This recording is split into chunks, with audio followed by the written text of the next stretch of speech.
asor luhuring pakarti arum jembering bebuden ngono ora mung tanggung jawabe guru nanging owaging sire bebuden lan jagating Srawung kuwi ya nemtokake ala beciking bocah.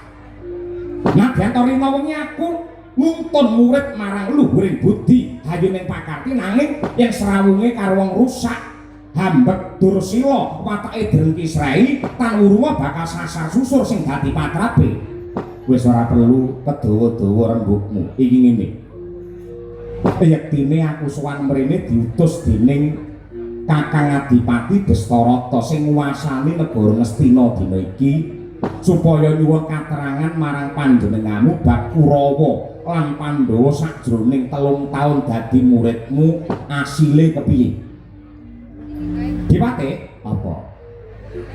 Aku tak ngaturake witing klapa sak lugune ya. Ora tak tambahi ora bakal tak suda. Kurawa lan Pandhawa wis mumpuni olah kridaning perang pupuh. Mung bedane, lha iki. Bedane yen Kurawa kaduk nengenaken ing reh kelahiran linambaran Santosa tuwin rusane otot bayu ginayuh kanthi mangan warak sarwa wirasa semune ora nengenake lungiting pangesti. Dene para Pandhawa bab kewadakan diudi lungiting pangesti ya digayuh.